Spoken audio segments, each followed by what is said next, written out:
Last night, I was watching Prey on Disney+, and Prey is a prequel to the Predator franchise that was launched back then in the 80s. Oh god, I love the 80s. Back then, the big star of the movie was Arnold Schwarzenegger. The movie had an incredible impact on an entire generation. It was a huge hit. You know, they followed up with many other movies and kind of survived over the decades. So I was really curious what this movie would be like. And I kind of clicked into the show, and the show is set in the 18th century. It's about an Indian tribe. They're roaming around the territory. They're hunting, they're gathering, they're living in the wilderness. They're trying to survive as a collective in this very dangerous and sometimes scary place that nature can be. And immediately, something caught my eye. I couldn't really tell it immediately what it was, but something was kind of offsetting to me. Don't get me wrong. This is no movie review. I'm not trying to critique the actors by no means at all, because the show was well made, the costumes were cool, the makeup was pretty authentic, the shots were, looking amazing, but nonetheless, I felt like there was something dissonant to the whole picture. And I couldn't really spot it right away, but after a couple of minutes, I realized what it was. And so I thought immediately I have to shoot a video for you guys out there, for the creative community, for you guys, actors, performers, and entertainers, because this little detail that caught my eye can be a deal breaker. It could really potentially deliver something amazing to your audition whenever we get called to action in the audition room, or when we have to kind of roll a self-tape audition in front of a white wall.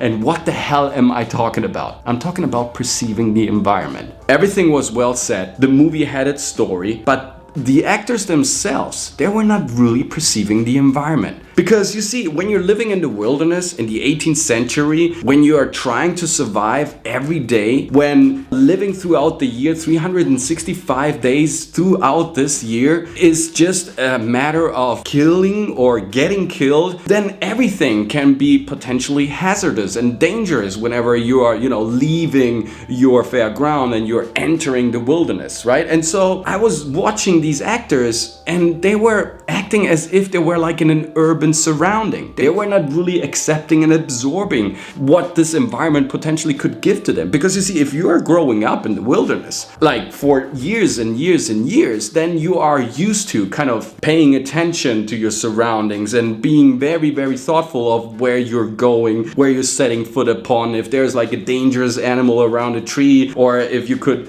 potentially be in some sort of other danger when you're crossing the river or when you're entering a new territory. All these things, they weren't there. And so the actors kind of cut themselves off from big chunks of acting critical mass, of big chunks of the potential that was right there in front of their eyes. And immediately I thought, I have to make a video about this. Because you see, actors, performers, entertainers, sometimes we get the audition the night before, right? And we have to tape something really quick. We break down our character, we kind of try to memorize the lines, we try to get a grip of the script, of the scene, where we're coming from, where we're going to, what our mission is, our angle, the camera, the lights, all this. But sometimes we tend to overlook, me included, what our surroundings are like, because it's different if we're sitting at a cafe or in a restaurant, or just entering a grocery store, or we're attending a funeral, or we are trying to kill ourselves on top of a skyscraper, or just sitting in a cab. All these different environments, they do something with us. Our environment influences us and impacts us.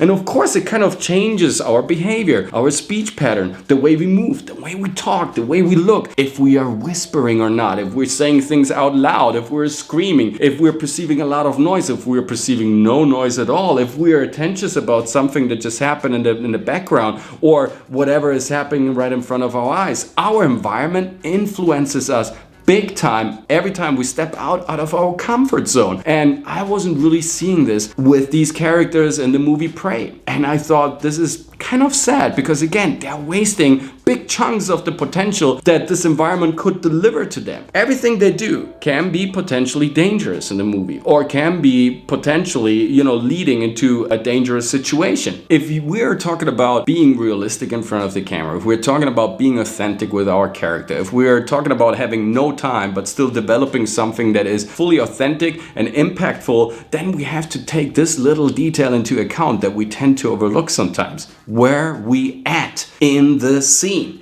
what is our character doing in this environment? Is this the first time we're stepping into this grocery store, in this cab, in this environment, in this new building? Is this the first time we're entering the discotheque, this club, or are we used to the environment? Are we used to the surroundings? Is everything natural to us? Is this like a place where we feel threatened or secure? Is this a loving place, a funny place, a distracting place, a weird place? How does this place sound? How does it smell? How does it look? Is it distracting? Has it a lot of colors? Is there a lot to see and perceive, or is it very simplistic, Spartan-like? What is the environment of our scene? What is the nature that surrounds us? Because surroundings affect us. They influence our speech patterns. They influence the way we behave. They influence the way we act. Sometimes when we don't feel at ease, we close down, we retract. When we feel comfortable and totally happy, we open up, we expand, and then we illuminate the room, right? All these little facets, potentially, they can give the character so much spice and so many different ingredients to kind of,